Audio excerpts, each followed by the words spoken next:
I spent $5,000 on a luxury Caribbean cruise for the family. Then my daughter-in-law distributed the cabins as if I didn't exist. My parents get the suites, and she can have the interior room without windows.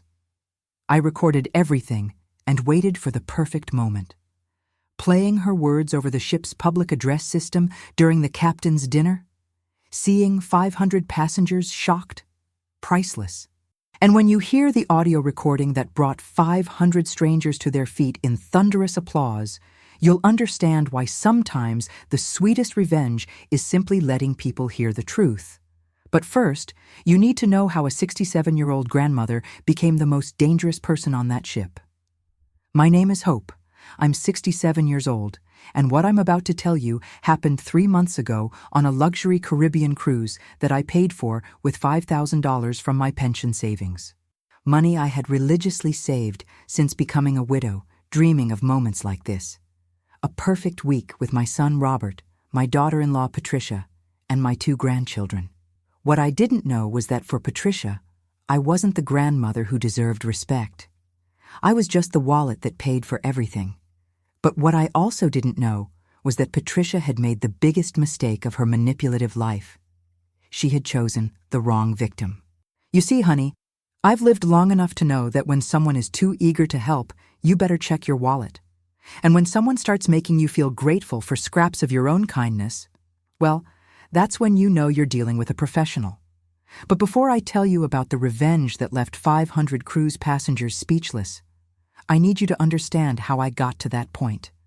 Because this story isn't just about a cruise cabin. It's about a woman who spent her entire life giving everything to her family, only to discover she was being systematically erased from it. And when you hear what Patricia had really planned for me, and trust me, the nursing home was just the beginning, you'll understand why I had to take the action I did. Because sometimes the only way to save your family is to destroy the person trying to tear it apart. If you've ever felt invisible in your own family, if you've ever wondered when being kind became being weak, then this story is for you.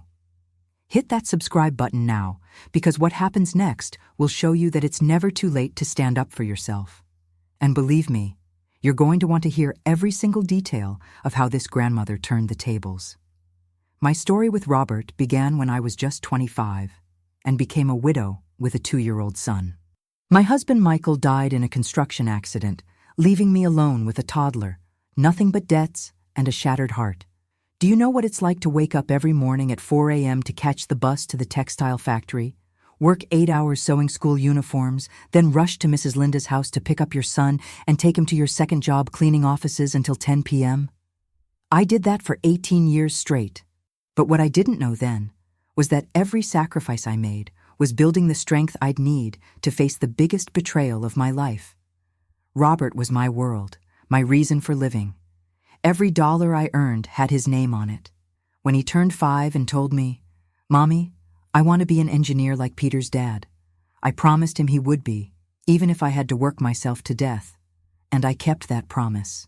I sold my wedding ring, the last piece of my husband I had left, to pay for Robert's private school. I sold my gold earrings, the only jewelry I had, for his college textbooks. I worked weekends and holidays to pay for his engineering supplies. When he graduated with honors from a top engineering university, I was in the front row, my dress mended 3 times, but my chest filled with more pride than anyone else in that auditorium. But what I didn't realize was that my sacrifice had created something beautiful. A successful, loving son, and something dangerous, a target for someone who specialized in exploiting generous hearts. Robert was a good son, hardworking, respectful, loving. After graduation, he got a job at a construction company, and 2 years later, he came home with shining eyes and told me, "Mom, I want to start my own business. I have a partner. We have the projects. We just need the startup capital." I had exactly $12,000 saved after 20 years of work. I gave it all to him. No questions, no conditions, because that's what families do. When a son has a dream, his mother makes it possible. But what I didn't know was that this generosity would later be used as evidence of my mental decline by someone who saw kindness as weakness. Robert's company grew. Within 5 years, he had contracts worth over $500,000 annually. He bought his house, his truck. He started dressing well, and I was still in my same little 2-bedroom house. But I was happy. Happy because my sacrifice had been worth it. Until Patricia arrived like a perfectly dressed storm cloud. I met her on a Sunday after church. Robert introduced her to me in the church courtyard, and I should have paid attention to how she studied me during that first meeting, like a predator sizing up prey. She was nervous, pretty, well-dressed. "Mom, this is Patricia. She's a manager, works at a bank." I could see he was in love. His eyes sparkled in a way I hadn't seen since he was a little boy. But what I didn't notice was how Patricia's eyes calculated everything. My clothes, my car, my obvious devotion to my son. Patricia was kind to me from day one. Maybe too kind. Always with perfect smiles, always saying the right things. Hope. Robert is so lucky to have such a dedicated mother. I hope you can see all the love you put into raising him. Robert tells me you made so many sacrifices for him. At first, I thought it was just good manners. Later, I understood it was strategy. You know what I'm talking about, don't you? That moment when you realize someone's been studying you, learning your weaknesses, preparing to use your own love against you. Now, I've lived long enough to know that manipulation is like a bad perfume. Once you know what it smells like, you can spot it from across the room. But back then, I was so hungry for acceptance from my son's girlfriend that I missed all the warning signs. I ignored the first signs because I didn't want to see what was happening. Like when Robert started canceling our Sunday lunches because Patricia had family commitments, or when he stopped calling me every day, like he had for 30 years. "It's just that Patricia says married men need space," he would explain, almost apologetically. Space? I wasn't taking up his space. I just wanted to continue being his mother. But what I didn't understand was that Patricia was slowly building a wall between us, brick by brick, smile by smile.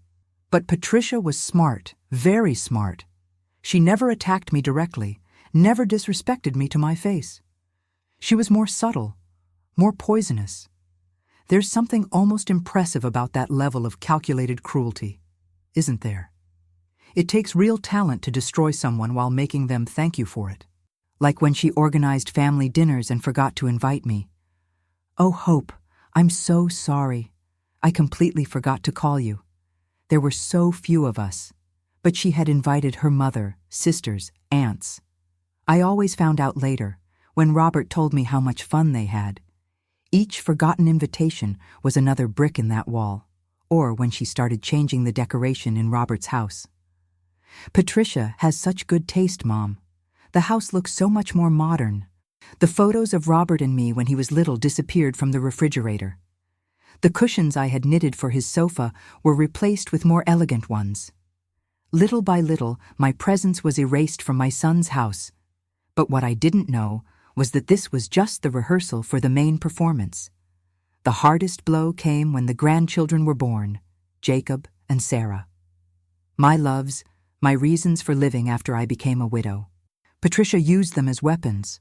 And honey, let me tell you, there's no pain quite like having your own grandchildren turned into tools of manipulation. The children need routine, Hope. They can't be visiting so much. The children get confused with so many different rules. It's better if they only come on weekends. Weekends became once a month. Once a month became special occasions. Special occasions became whenever we could. Each reduction felt reasonable in isolation, but together they formed a pattern of systematic exclusion. And Robert, my Robert, just agreed. Every time I said something, he would respond, "Mom, Patricia is right. She studied these things. She knows how to manage a modern family." A modern family? Since when did respecting parents go out of style? But what I didn't realize was that Patricia had been whispering in his ear for months, planting seeds of doubt about my mental capacity, my ability to care for children, my place in their modern life. But what really broke my heart was the day I turned 65. I waited all morning for Robert to arrive with the children. I had made his favorite stew, the same recipe I'd used since he was 5. I had bought a little cake from the bakery, the one with the chocolate frosting he loved. I had set the table beautifully with the tablecloth I embroidered when he was little, each stitch a labor of love. Robert arrived alone at 8:00 p.m., rushing with a guilty look on his face that I'd never seen before. "Sorry, Mom. The day got complicated. Patricia organized a family meal." "A family meal without me?" I asked, and I saw his expression crumble like that birthday cake I'd never get to share. Well, it was also Patricia's cousin's birthday, and they decided to combine them. That's when I understood I was no longer family. I was the inconvenient obligation that had to be fulfilled when there was free time. But what I didn't know was that this birthday abandonment was Patricia's test run for something much worse. That night, alone in my kitchen, eating cold stew and looking at my untouched cake, I made a decision. I wouldn't beg for love. I wouldn't beg for attention. I would maintain my dignity and wait for Robert to remember I was there for him when his world collapsed. How naive I was to think waiting would be enough. 3 years passed since that birthday. 3 years in which I tried to be the perfect mother-in-law, the grandmother who doesn't bother anyone, the woman who settles for the crumbs of affection she was given. But what I didn't realize was that Patricia was using those 3 years to perfect her plan.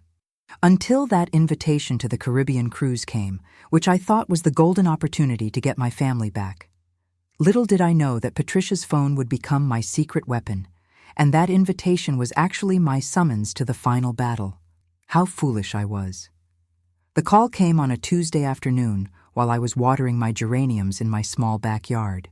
The phone rang with that particular urgency that makes your heart skip, and when I heard Patricia's voice, strangely cheerful, almost affectionate, I should have known something was wrong. "Hope, how are you? Look, I have a wonderful idea, and I wanted to share it with you." Share with me. That word made me feel important for the first time in years. Patricia never consulted me about anything. She didn't even tell me when family plans changed. But what I didn't realize was that she was about to make me an offer I couldn't refuse, literally. "Tell me, dear," I replied. And even now, I'm ashamed to admit the hope that filled my voice, the desperate gratitude of a woman starved for inclusion in her own family. I was thinking it's time for the whole family to have a vacation together. The children are growing up so fast. And you, well, you've seemed a little tired lately. What do you think of all of us going on a cruise like in the movies? A big ship right on the water, all of us together, making up for lost time. My heart started beating faster. Did she say making up for lost time? Had Patricia finally realized how distant we had become? But what I didn't know was that she had chosen those words very carefully, like a fisherman selecting the perfect bait. "Oh, heavens, that sounds wonderful," I said, my voice slightly choked with emotion. "It's been so long since we've had real family time." "Exactly. That's why I thought of you first. Robert is so busy with work, and I'm so busy with the children that sometimes we forget how important it is to be united, especially now that my mother is so lonely since she became a widow last year." Her mother. That should have been a warning sign flashing red like a lighthouse in a storm. But I was so excited about the idea of a whole week with Robert and my grandchildren that I didn't process what she said. I didn't realize that her mother's inclusion meant my exclusion was already planned. "And where were you thinking?" I asked, already imagining myself watching Jacob and Sarah play on the ship's deck, their laughter mixing with the sound of ocean waves. "Well, I was looking, and the Caribbean has some beautiful cruise ships with private pools, ocean views, a playground for the children. It would be perfect. The problem is," she paused, and like an idiot, I took the bait. "What's the problem, dear?" "Well, with the children's school expenses and Robert's business expansion, we're a little tight this month. But don't worry, we'll figure it out. Maybe instead of a week, we could just do a long weekend on a simpler cruise." A simpler cruise? After I had already dreamed of that ship, of waking up to the sound of the ocean and seeing my grandchildren running on the deck, collecting seashells and building sandcastles? The disappointment must have been audible in my silence. "How much would the cruise you mentioned cost?" I asked, though I already knew where this conversation was going. Have you ever noticed how manipulators always make you ask the question they want you to ask? Oh, Hope, I don't want to worry you with that. It costs about $5,000 for the whole family, but it's fully equipped. 7 days, all meals included, entertainment, and even excursions at the ports. But like I said, don't worry, we'll find something more affordable. $5,000, exactly what I had saved in my emergency account. The money I had put together dollar by dollar over 3 years, saving everything I could for my retirement, just in case. What I didn't know was that Patricia had been watching my finances, calculating my resources, planning this moment for months. And that's when Patricia showed how skilled she was at manipulation, deploying the classic technique that hooks generous hearts every time. You know what, Hope? Let's forget about it. I don't want you to feel obligated to anything. Robert and I will figure out how to take a vacation later, when things are better financially. The children will understand. The children will understand. My grandchildren, who asked me last week when we would go on a trip together, would understand that Grandma hadn't bothered to take them. The guilt hit me like a physical blow. No, wait, Patricia, I said quickly, my voice almost panicked at the thought of disappointing those little faces. Let me think about it. But there was nothing to think about, and she knew it. In my mind, I was already imagining Jacob learning to swim in that ship's pool, his little arms paddling with determination. Sarah collecting seashells at the ports, her eyes wide with wonder. Robert relaxed for the first time in years, remembering why he loved his mother so much. You know what, dear? I'll pay for the cruise. There was a silence on the other end of the line that lasted only a second. But now, remembering, it seems eternal. A silence in which I'm sure Patricia smiled like a shark that had just smelled blood in the water. Really, Hope? Oh, no. I can't let you do that. It's too much money, dear. The protest was perfectly calibrated. Just enough resistance to make me feel like I was making the decision, not enough to actually stop me. You know how this works, don't you? The fake reluctance that makes you fight harder to give them what they wanted all along. That's what I work for, so my family can be happy. Besides, it's been years since I've treated myself like this. It'll be a gift for all of us. But Hope, are you sure? I just don't want you to feel— I'm absolutely sure, I interrupted, my voice filled with the joy of someone who thinks she's finally found her way back into her family's heart. Actually, I'm excited to be able to do this. It's been so long since we organized something like this as a family. Oh, how exciting! The children will be so happy. And Robert will be so grateful. He always says you're the best mother in the world. Robert says that? My heart filled with joy like a balloon filling with helium.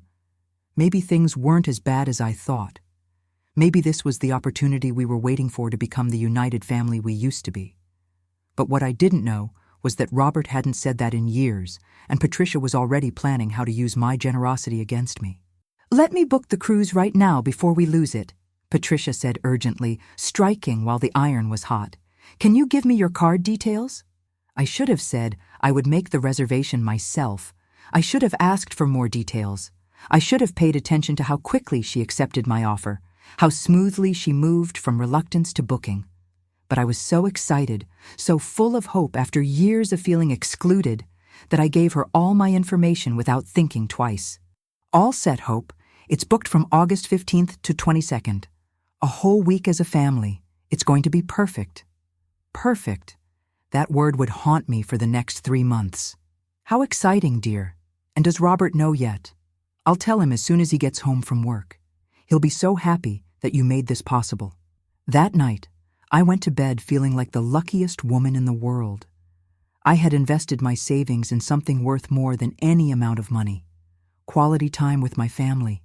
A whole week where we could talk, laugh, and remember why we loved each other. I dreamed of breakfasts on the deck overlooking the ocean, the salt air mixing with the aroma of fresh coffee. Of Robert telling me how business was going while we watched the sunrise. Of Patricia and me cooking together for the whole family. Finally bonding like I'd always hoped. Of my grandchildren running toward me shouting "Grandma" on those perfect beaches. How naive I was. Because what I didn't know is that Patricia already had everything planned.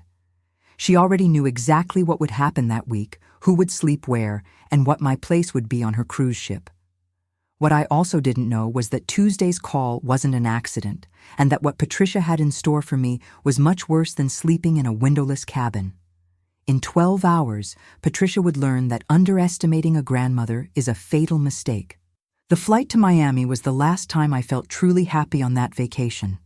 Jacob and Sarah were so excited, asking me every 5 minutes if we had arrived yet, if the ship was big, if we would see dolphins in the ocean. Their excitement was infectious, and for a moment I felt like the beloved grandmother I used to be. Robert seemed relaxed for the first time in months, and even Patricia seemed to be in a good mood. "Hope, you were so smart to choose this cruise," she told me as the plane descended toward the glittering waters of Miami. "The children will have precious memories from this vacation." I smiled, my heart full. I had finally done something right. I had finally managed to give something valuable to my family. But what I didn't know was that Patricia was already savoring her victory, already imagining how she would execute the final phase of her plan. But from the moment we boarded that magnificent ship, something felt wrong. The air itself seemed to shift, like the moment before a storm when even the birds stop singing. The ship was beautiful, I won't deny it, exactly as Patricia had described. White, modern, with enormous decks that looked directly onto the turquoise Caribbean Sea, restaurants on multiple levels, and pools that sparkled under the tropical sun. It was the paradise I had imagined in my dreams. The problem wasn't the ship. The problem was how Patricia acted the second we stepped aboard, transforming from grateful daughter-in-law to commanding general in the space of a heartbeat. "Children, come here, I'll show you your room," she shouted, taking the key cards from the reception desk and entering as if she owned the place. "Robert, honey, bring the heavy suitcases. Hope, don't worry about anything. Just relax." Relax. I wanted to participate.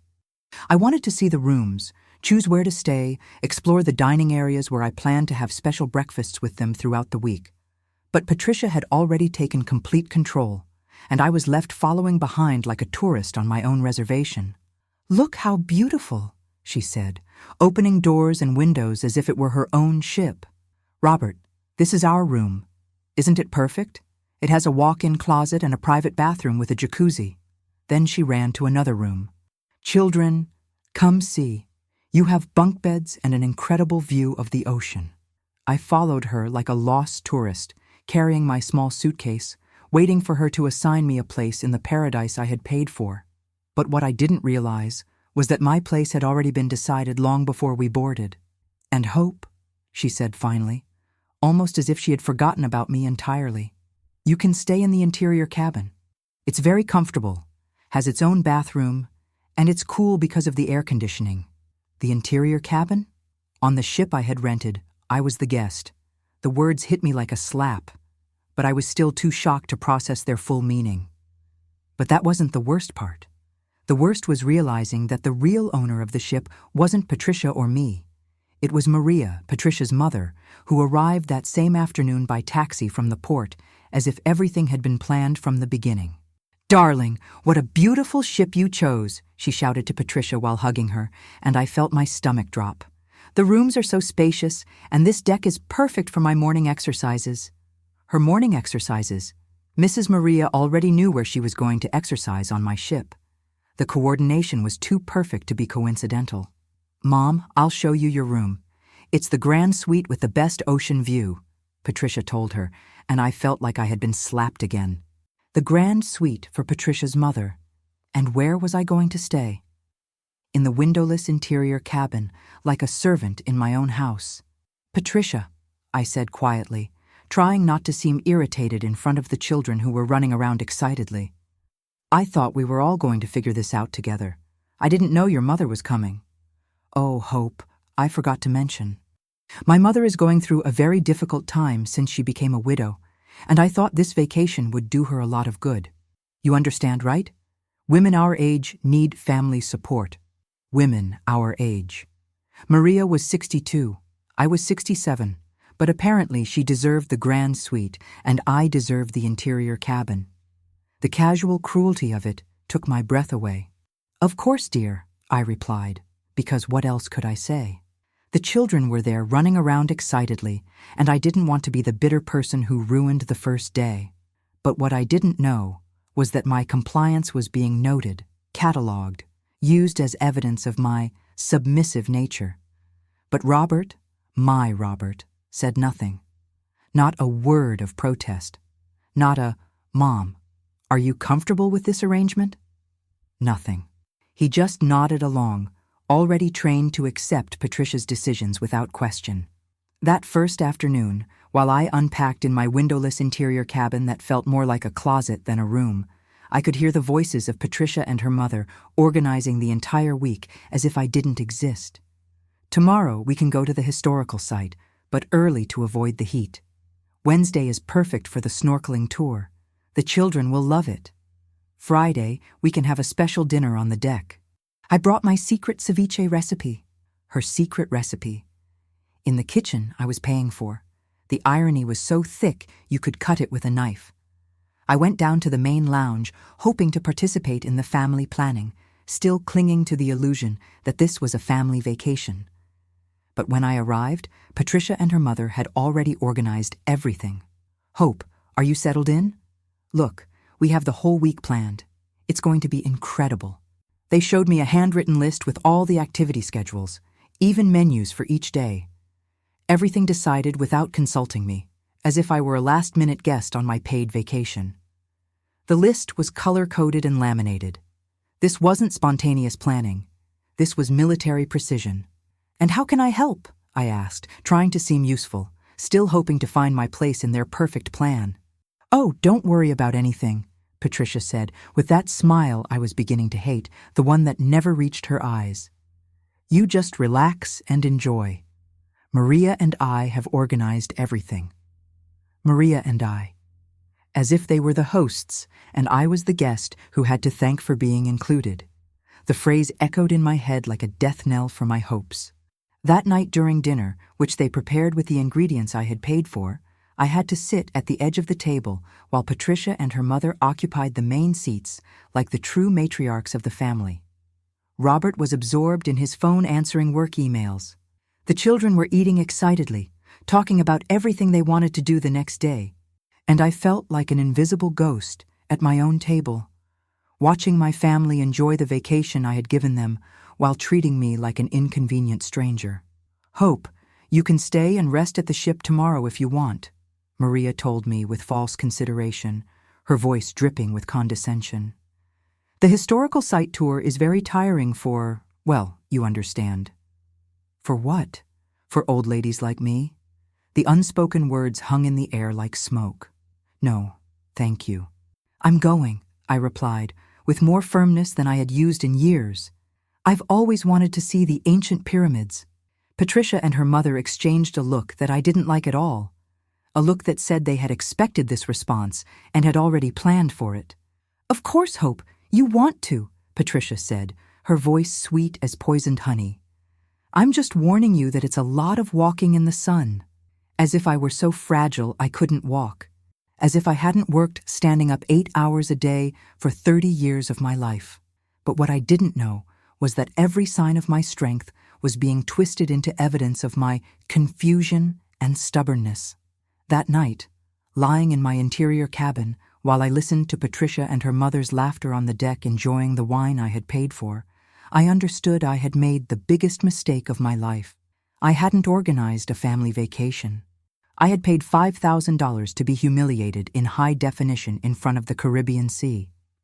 But what I didn't know was that the humiliation had only just begun. What happened the next day made me realize this humiliation was just the opening act. And when Patricia thought I was sleeping and I heard her phone conversation with her sister, I knew everything had been a trap from the beginning. The second day on the cruise was when I understood I hadn't come on vacation. I had come to witness my own destruction as the matriarch of my family. But what Patricia didn't know was that she was about to make the mistake that would destroy her instead. It all started at the historical site.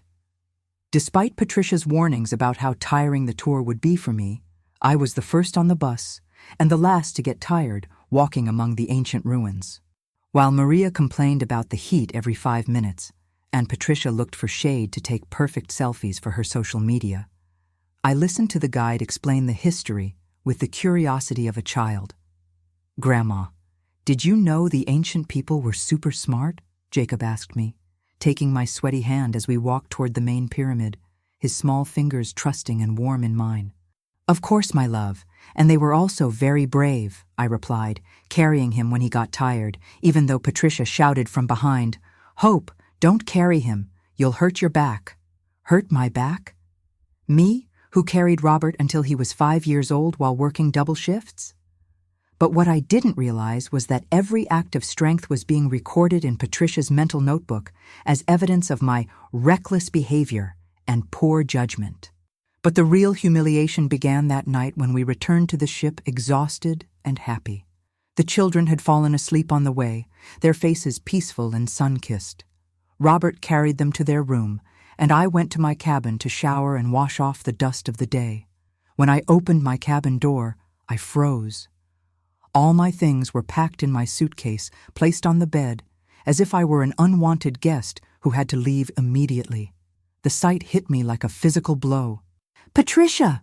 I shouted from my room, my heart beating so hard I thought I was going to have a heart attack. She appeared at the door with that fake smile I knew so well, but this time with a gleam in her eyes that sent chills down my spine. It was the look of someone who had been waiting for this moment, savoring it.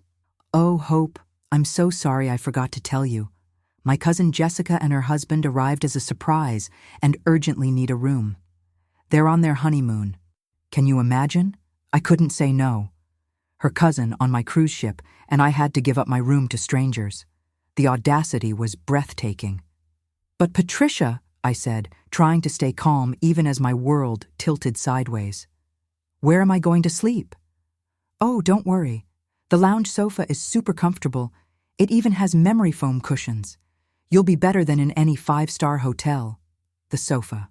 At 67 years old, after paying $5,000, after working my whole life to give everything to my family, they were sending me to sleep on the sofa, like I was a homeless person. They were doing a favor. "And they can't stay in another room?" I asked, feeling my voice crack with the effort of staying composed. "What other room? My mother is in the grand suite, we're in the second, and the children in the third. There are no more rooms." Yes, there were more rooms. There was a small office in the back with a sofa bed, but clearly that was reserved for storing Patricia and her mother's things like it was their personal closet.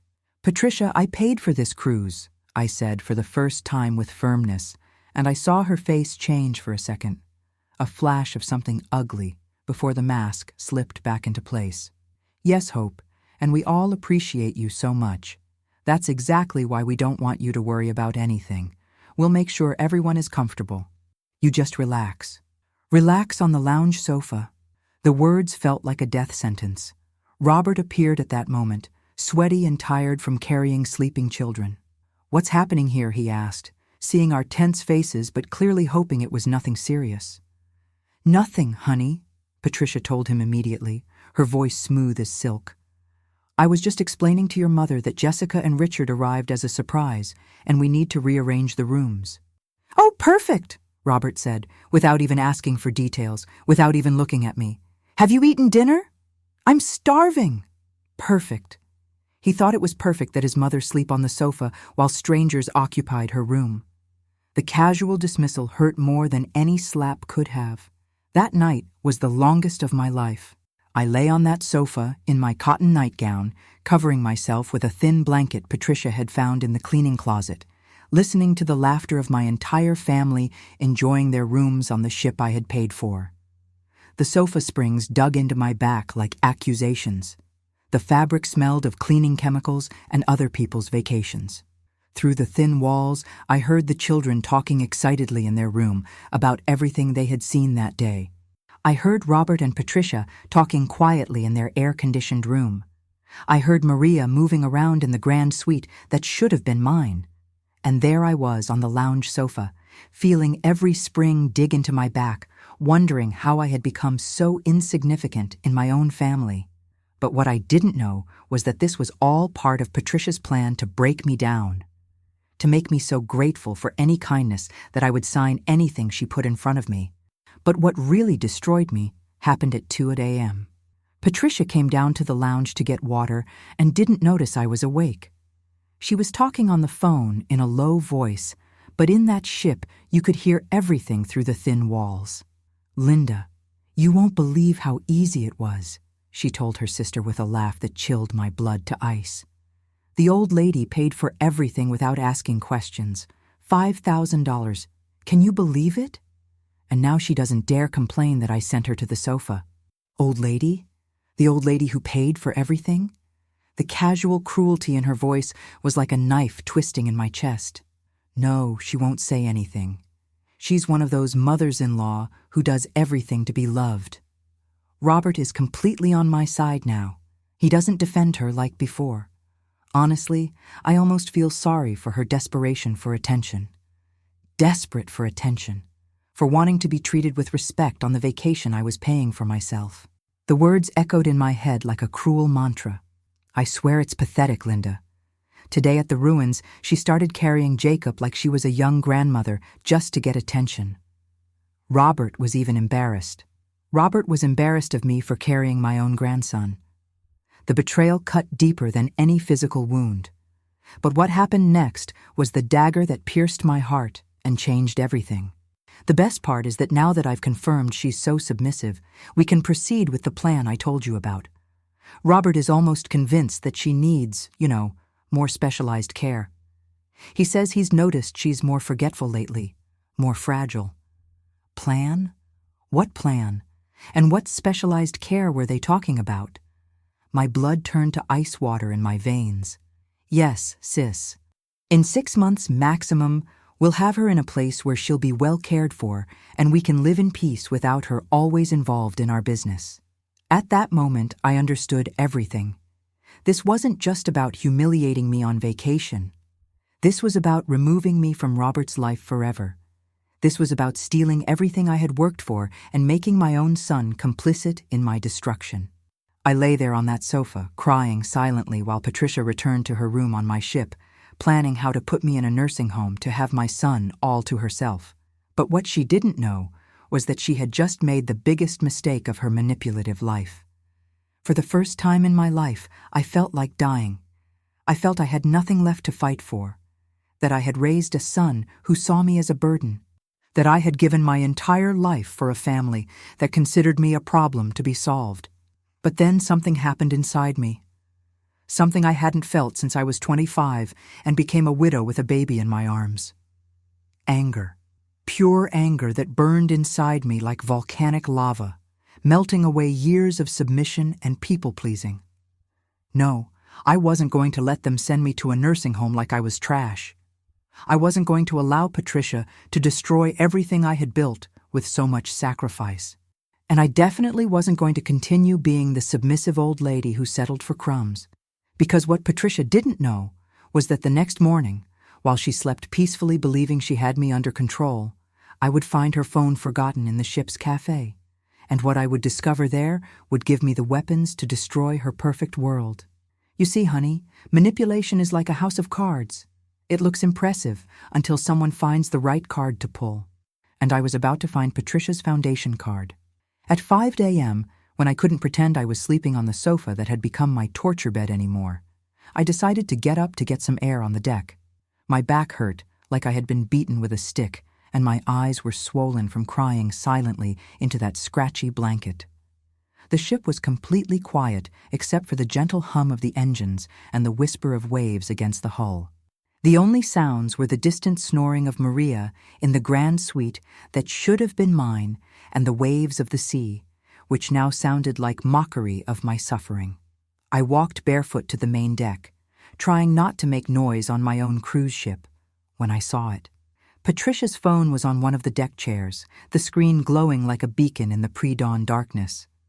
She had forgotten it after her late-night call with her sister Linda. Normally, I would never have touched another person's phone. I was raised with values of respecting others' privacy.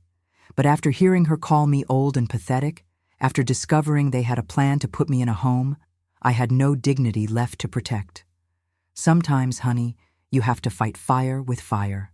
I picked up the phone with trembling hands. The screen was unlocked. Patricia had been so careless in her triumph that she hadn't even set a password. Arrogance, I've learned, is often a manipulator's downfall. The first messages I saw were with her sister Linda, and what I read confirmed I wasn't crazy. I wasn't imagining things. Everything had been calculated from the beginning, planned with the precision of a military operation. Linda, did you already convince her to pay? Patricia, so easy. I told her it was to unite the family and she took the bait, $5,000 straight from her savings. Linda, haha, you're evil. And Robert doesn't suspect anything? Patricia, not at all. He's so involved with business problems that he doesn't even notice what's happening in his own house. Business problems? What problems? Robert always told me everything was going very well. But what I didn't know was that Patricia had been hiding a financial disaster that would explain everything. I kept reading, and each message was a deeper stab into my heart.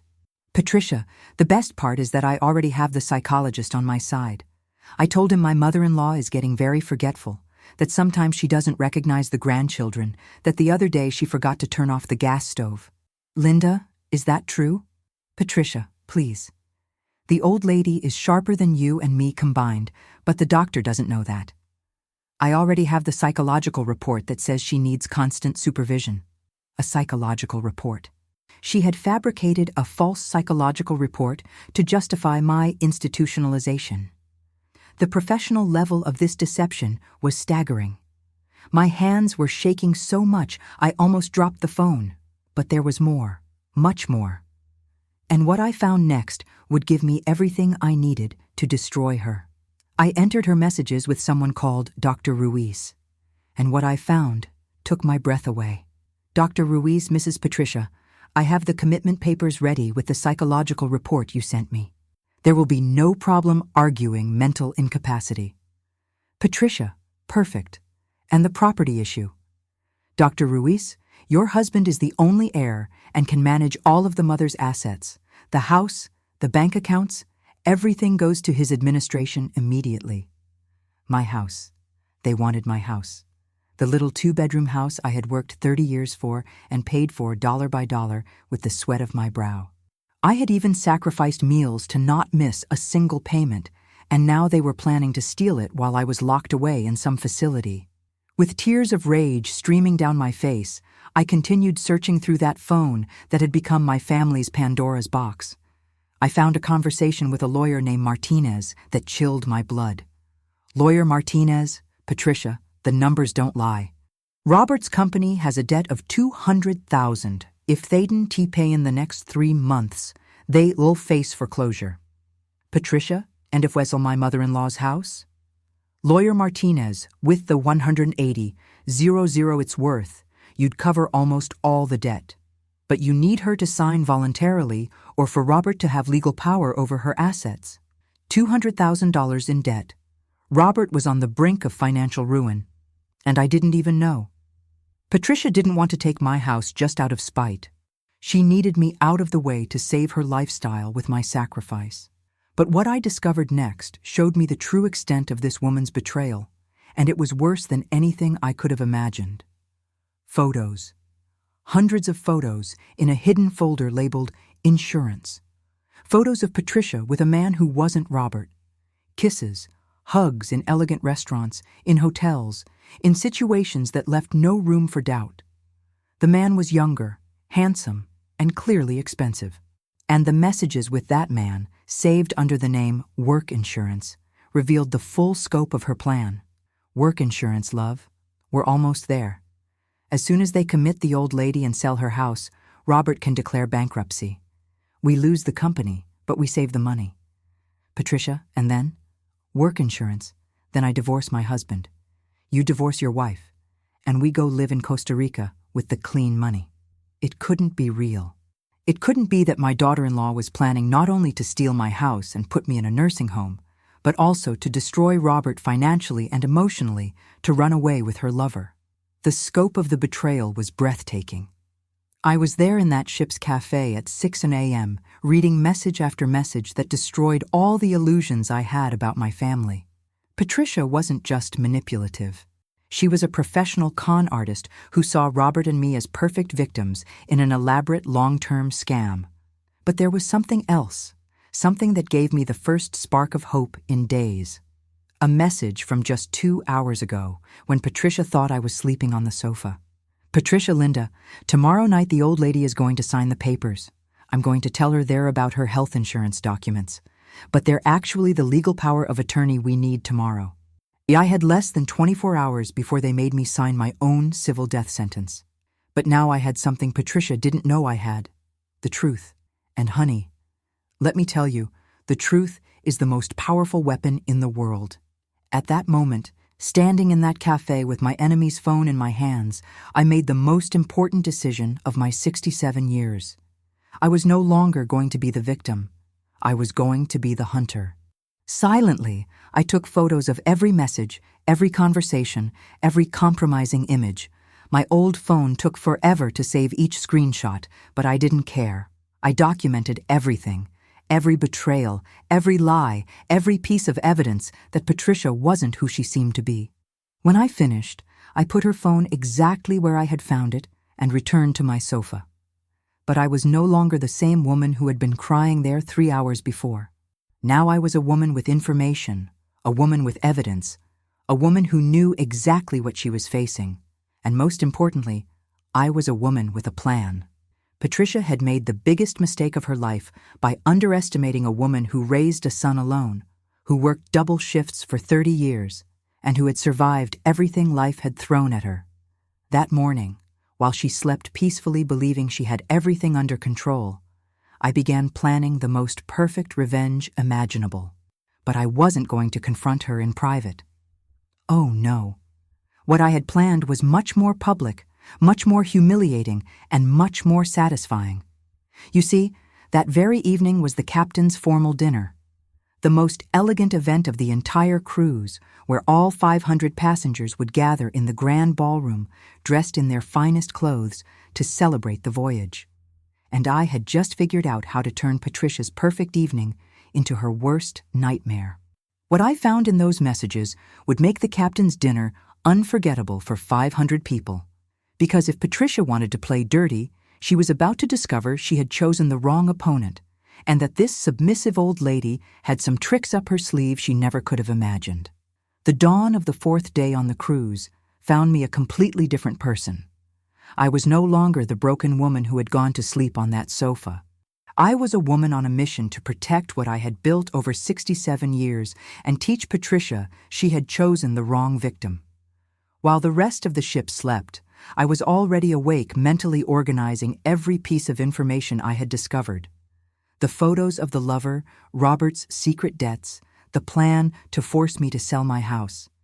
Everything was connected like a macabre puzzle, and I was the only one who had the complete picture. The first thing I did was act normally. When Patricia came down for breakfast with her usual fake smile, I had already made coffee and was cooking scrambled eggs for the whole family. "Oh, Hope, how did you sleep? Did you rest well on the sofa?" she asked, with that sweet voice I now knew was pure poison. "Very well, dear," I lied, with the best smile I could fake. "Better than in my own bed. This sea air is so relaxing." I saw her shoulders relax.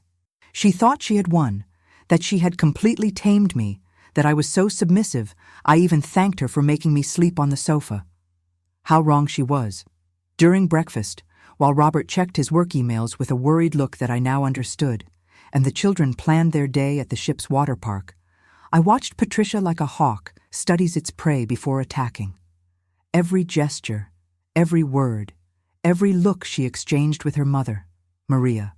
I was cataloging everything, building my case. "Robert, honey," Patricia said while serving him more coffee, her voice dripping with false concern. "Don't you think your mother seems a little tired lately?" There it was, the first step in her plan to make me seem mentally fragile. But now I knew exactly what she was doing. "Mom," Robert looked at me carefully for the first time in days. "Are you feeling okay? You were a little quiet last night." "I'm perfect, son," I replied firmly, my voice stronger than it had been in years.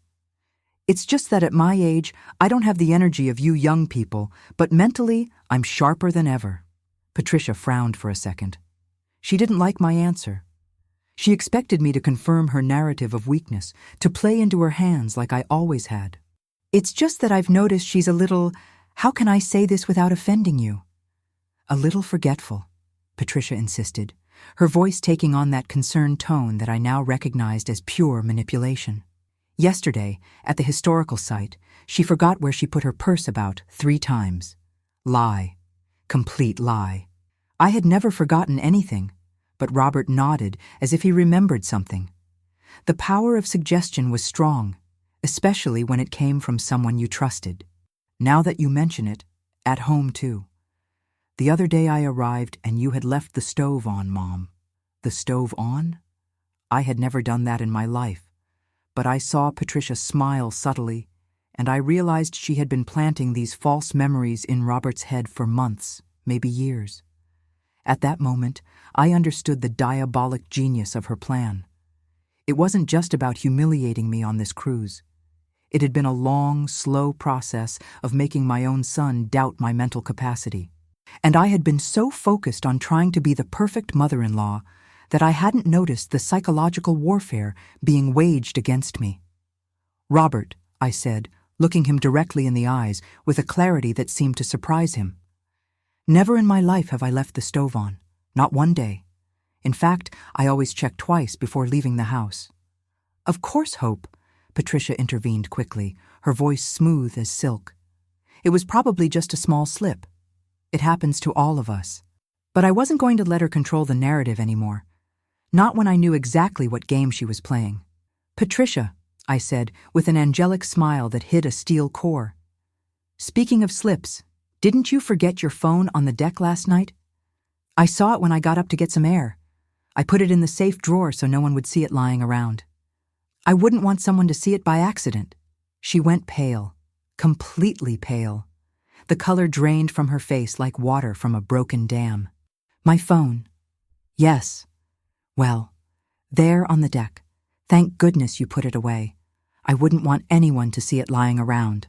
The way she looked at me at that moment confirmed she knew I knew, but she couldn't say anything in front of Robert and the children.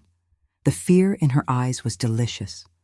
I spent the rest of the day being the perfect grandmother, but with a new confidence that seemed to surprise everyone. I played with Jacob and Sarah in the pool, telling them stories with more animation than I'd shown in years.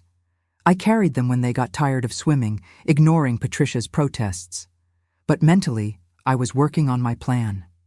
Every time Patricia tried to comment on my supposed mental fragility, I proved her wrong with sharp observations and perfect memory. I remembered details she had forgotten, solved problems no one else could, and even helped Robert with some calculations for his work that he had on his phone. "Your mother has always been so smart with numbers," he told Robert, and I saw how Patricia got irritated because it didn't fit her narrative of the senile mother-in-law.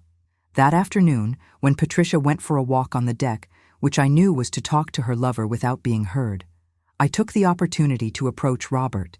"Son," I said while we were alone on the balcony, the ocean breeze carrying the scent of salt and possibility.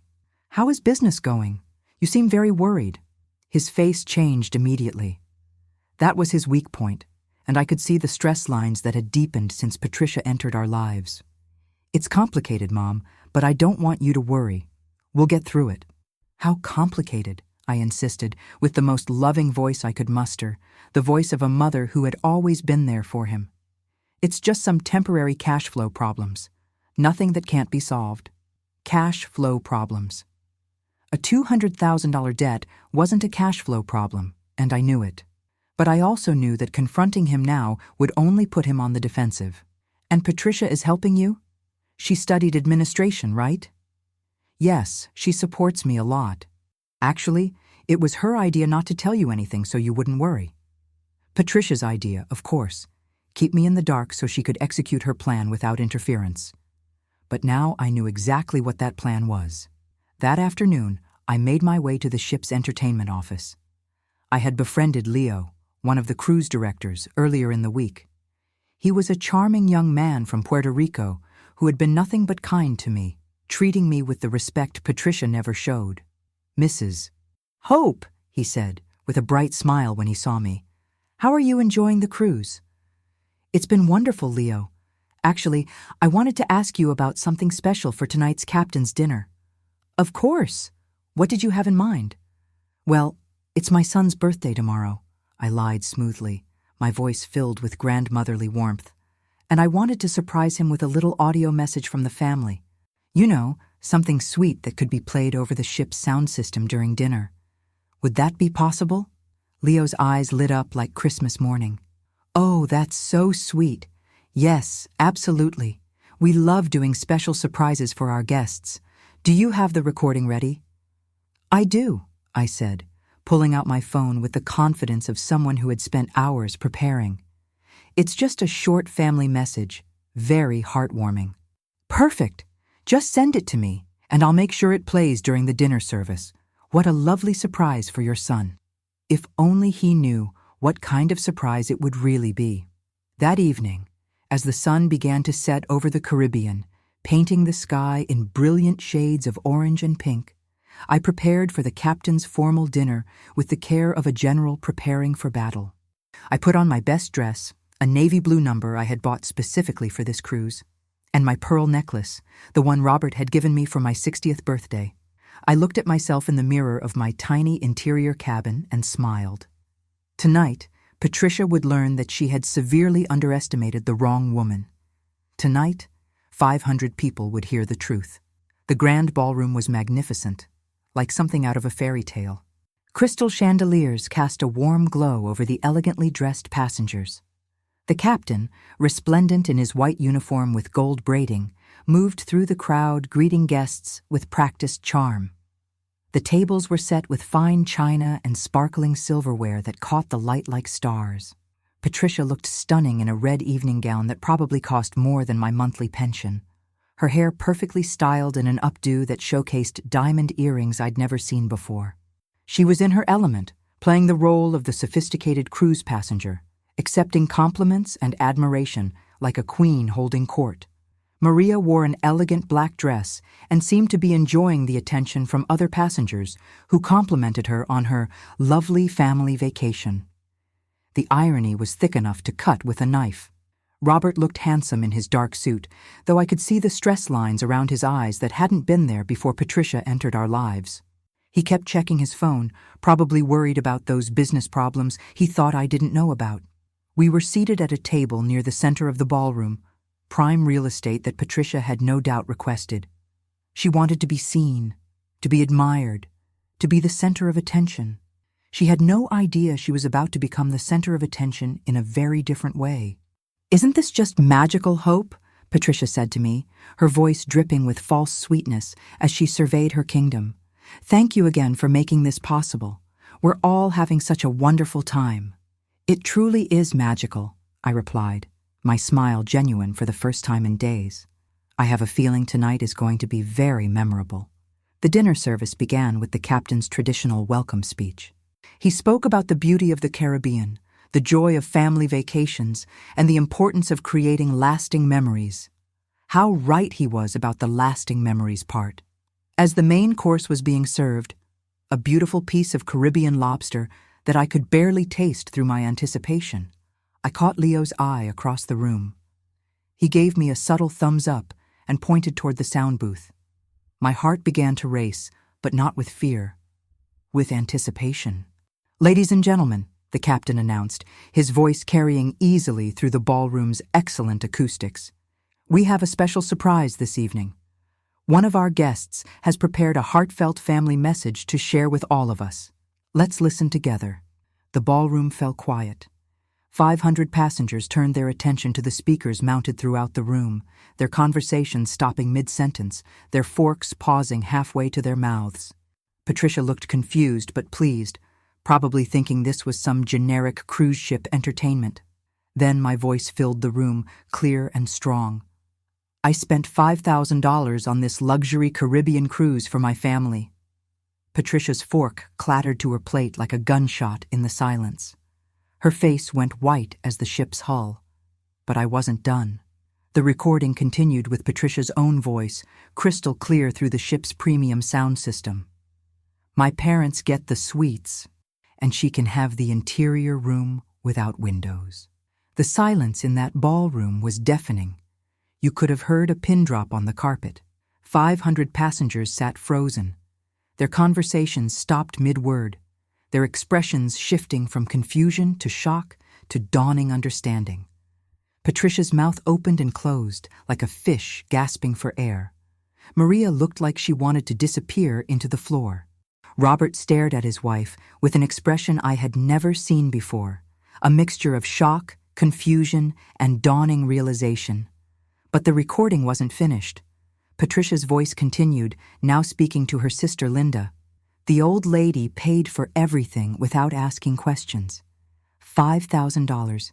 Can you believe it? And now she doesn't dare complain that I sent her to the sofa. A collective gasp rose from the surrounding tables like a wave. I heard someone whisper, "Oh my God!" Another voice said, "That's horrible." The sound of shifting chairs and dropped silverware created a symphony of shock.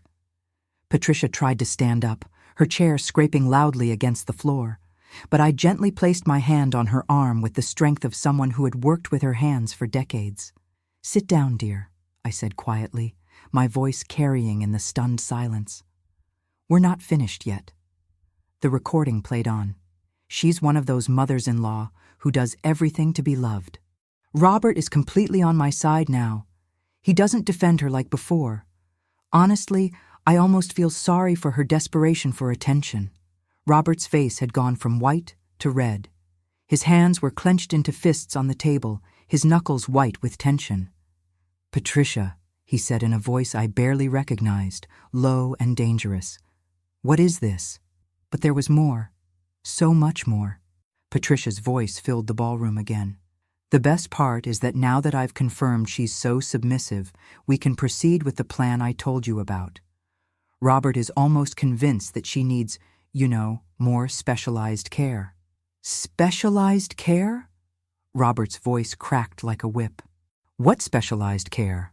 The final part of the recording was the most damning. "In 6 months maximum, we'll have her in a place where she'll be well cared for, and we can live in peace without her always involved in our business." The silence that followed was broken by the sound of Robert's chair falling backward as he stood up abruptly. His face was a mask of fury and betrayal, his chest heaving with the effort of controlling his rage.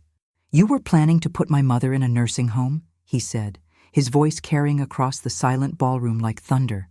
"You were planning to steal her house? You've been lying to me about everything?" Patricia finally found her voice, but it came out as a strangled whisper. "Robert, I can explain." "Explain what?" he shouted, and several passengers at nearby tables turned to stare openly, their own dinners forgotten. "Explain how you manipulated me into thinking my mother was losing her mind? Explain how you were planning to steal from her? Explain how you've been lying to me for months?" I stood up slowly, my voice calm and clear, addressing the entire ballroom with the confidence of someone who had finally found her power. "Ladies and gentlemen," I said, my words carrying to every corner of the room, "I apologize for disrupting your dinner. But sometimes the truth needs to be heard by everyone." The applause started slowly. One person clapping, then another, then another. Within seconds, the entire ballroom was on their feet, giving me a standing ovation that lasted for what felt like an eternity. 500 strangers applauding the woman Patricia had tried to destroy. Patricia sat frozen in her chair, tears streaming down her face as 500 strangers applauded the grandmother she had underestimated. The sound was thunderous, overwhelming, beautiful. The captain himself approached our table, his expression a mixture of admiration and professional concern. "Ma'am," he said to me, "I've been sailing for 30 years, and I've never seen anything like this. You have my complete admiration." He turned to Patricia, his voice stern and official. "As for you, madam, I think it would be best if you and your mother found alternative accommodations for the remainder of the voyage." Patricia tried to protest, her voice high and desperate, but Robert cut her off. "No," he said firmly, his voice carrying the authority of a man who had finally seen the truth. "She's right. "You're done. We're done." He turned to me, his eyes filled with tears of shame and regret. "Mom, I'm so sorry. I'm so sorry. I should have seen what she was doing. I should have protected you." I reached out and took his hand, feeling the calluses from his work, remembering the little boy who used to hold my hand just like this. "You're my son, Robert. You're a good man who was being manipulated by a very clever woman. But now you know the truth." The rest of the evening was a blur of passengers coming to our table to congratulate me, to share their own stories of family betrayal, to tell me how brave I was. Several people asked to take photos with me. One elderly gentleman said I had inspired him to stand up to his own manipulative daughter-in-law. "You showed us all that age is power, not weakness," a woman told me, her eyes bright with admiration. Patricia and Maria left the ballroom in shame, escorted by ship security to collect their belongings. I never saw them again for the rest of the cruise, though I heard through the ship's gossip network that they had been moved to a much smaller interior cabin on a lower deck. Robert and I spent the remaining days talking, really talking, for the first time in years. He told me about the business problems Patricia had hidden from him, about the debt he didn't know existed, about the psychological pressure she had put on him to doubt his own mother. "She was so subtle about it," he said, as we sat on the deck watching the sunset paint the sky in brilliant colors. "She never said anything directly. It was always little comments, little suggestions. Don't you think your mother seems confused lately? Maybe she shouldn't be driving anymore. I'm worried about her living alone." I thought she was being caring. "That's how manipulation works, son," I told him, my voice gentle but firm.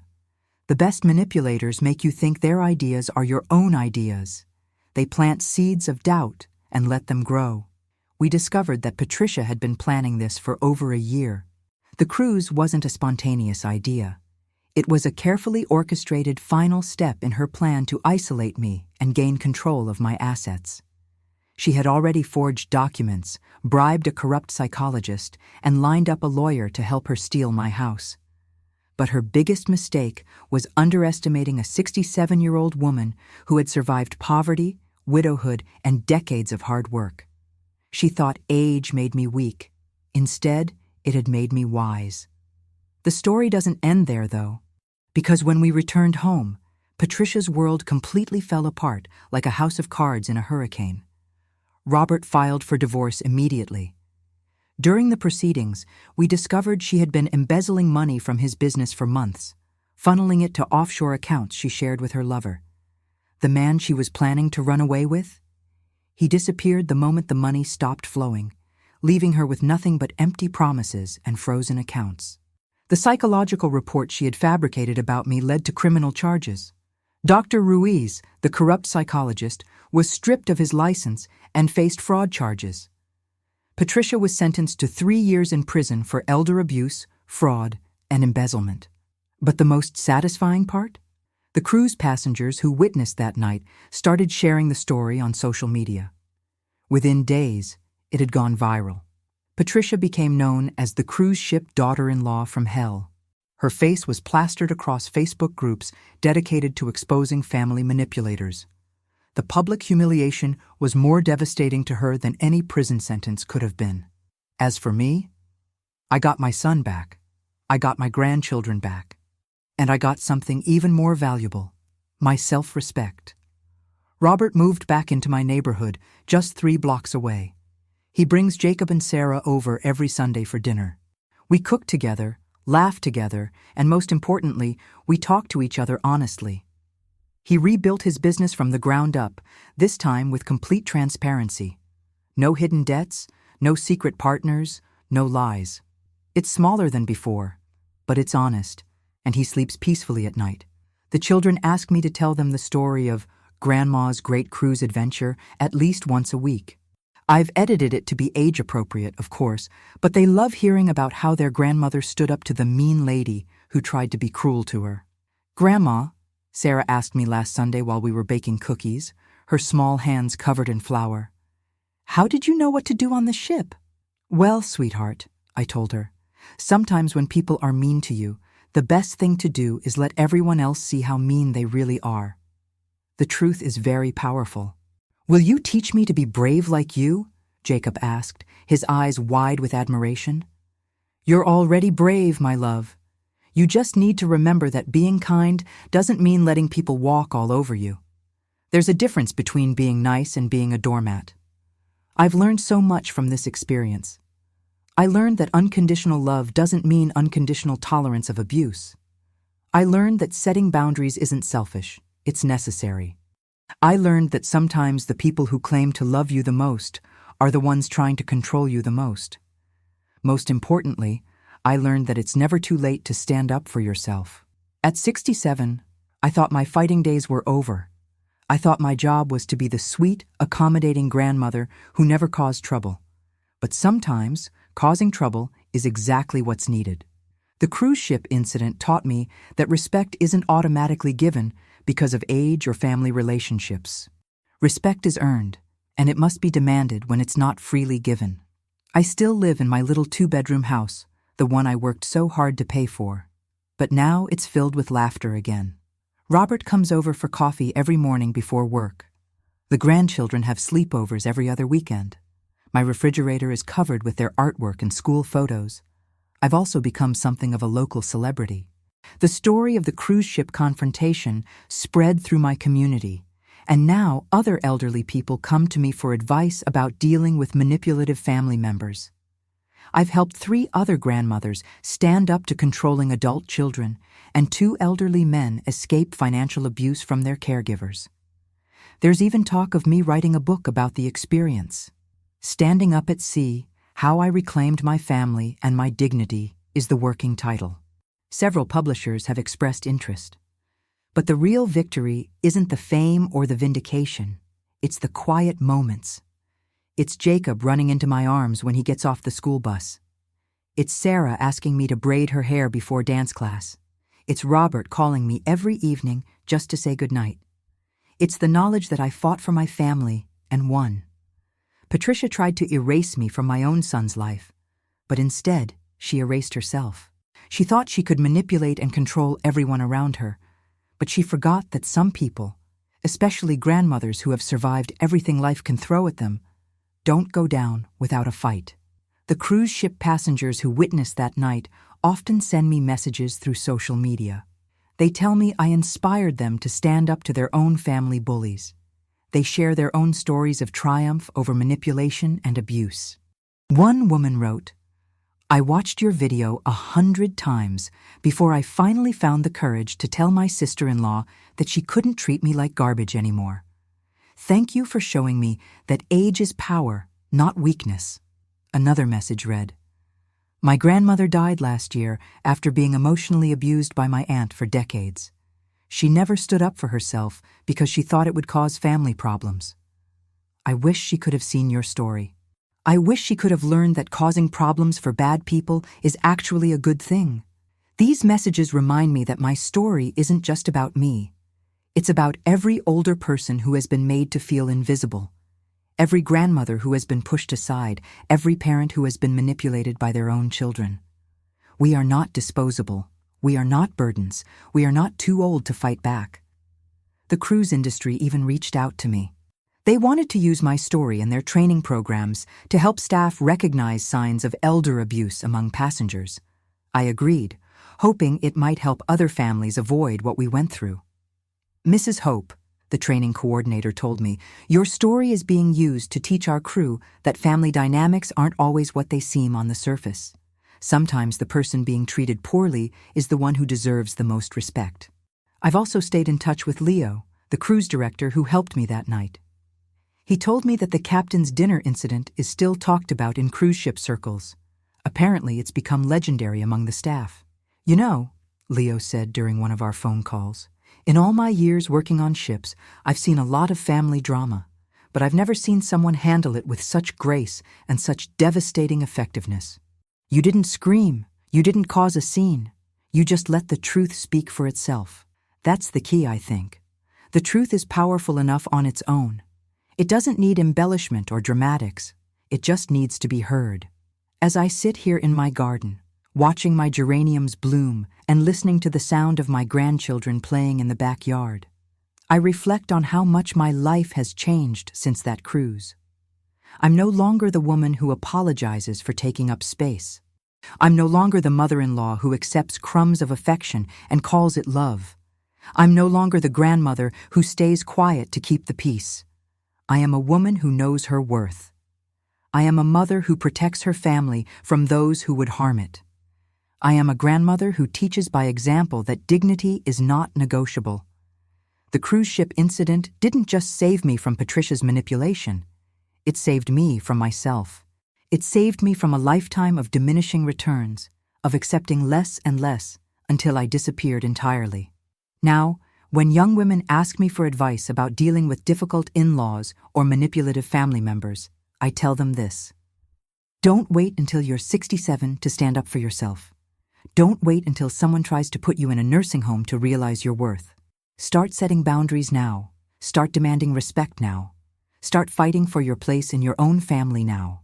Because the truth is, Patricia didn't suddenly become manipulative when she met Robert. She had probably been practicing these techniques her whole life, perfecting them on other victims. I was just the latest target in a long line of people she had controlled and discarded. But I was also the first one to fight back effectively, and that made all the difference. The last time I heard about Patricia, she was working as a cashier at a discount store, living in a studio apartment, and completely estranged from her own family. Her mother, Maria, had disowned her after learning the full extent of her daughter's deception. Her siblings refused to speak to her. Even her lover had abandoned her when the money ran out. She had lost everything in her quest to take everything from me.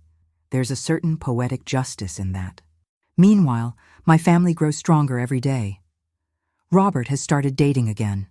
A lovely woman named Carol who treats me with genuine warmth and respect. She asks for my recipes, includes me in holiday planning, and never makes me feel like an inconvenience. I can't believe anyone would treat you the way Patricia did, Carol said to me recently. You're such a treasure. Robert is lucky to have you as his mother. That's the difference between genuine kindness and manipulation. Carol's affection feels real because it is real.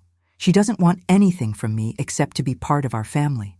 She doesn't see me as an obstacle to overcome or a resource to exploit.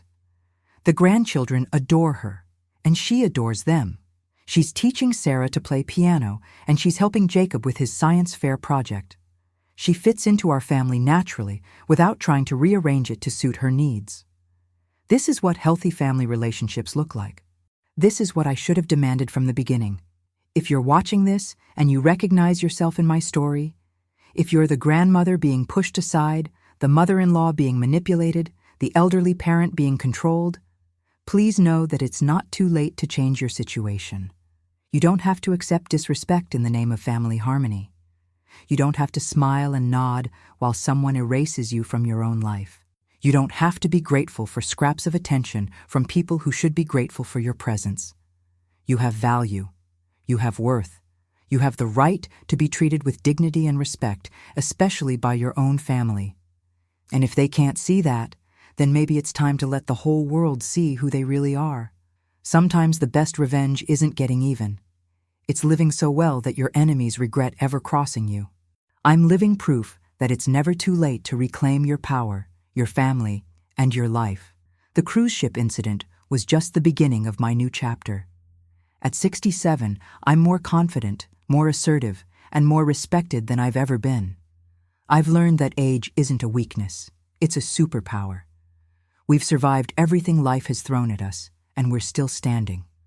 That makes us dangerous to people like Patricia, who prey on what they perceive as weakness. But it also makes us powerful allies to those who treat us with the respect we deserve. So to everyone watching this, especially my fellow grandmothers and grandfathers out there, don't let anyone convince you that your best days are behind you. Don't let anyone make you feel invisible or irrelevant. Your experience is valuable. Your wisdom is precious. Your love is a gift that should be treasured, not taken for granted. And if someone in your family is treating you like Patricia treated me, remember this story. Remember that you have options. Remember that you have power. Remember that sometimes the best way to save your family is to expose the person who who's trying to destroy it. The truth will set you free, and it might just set your family free too. If this story resonated with you, please share it with someone who needs to hear it. Leave a comment telling me about your own experiences with family manipulation or how you stood up for yourself. And don't forget to subscribe for more stories about real people overcoming real challenges. Which city are you listening from today? I love seeing where you're tuning in from. At what point would you have said enough? If this story gave you strength, a super thanks keeps these stories coming. Because we all deserve to be treated with dignity, respect, and love, no matter our age, no matter our circumstances, and no matter what anyone else thinks we deserve. Thank you for listening to my story. Thank you for believing that even at 67, a grandmother can still fight back and win. And remember, it's never too late to stand up for yourself. It's never too late to demand better. It's never too late to reclaim your place in your own family. The cruise ship taught me that lesson, and I'll never forget it. Neither should you.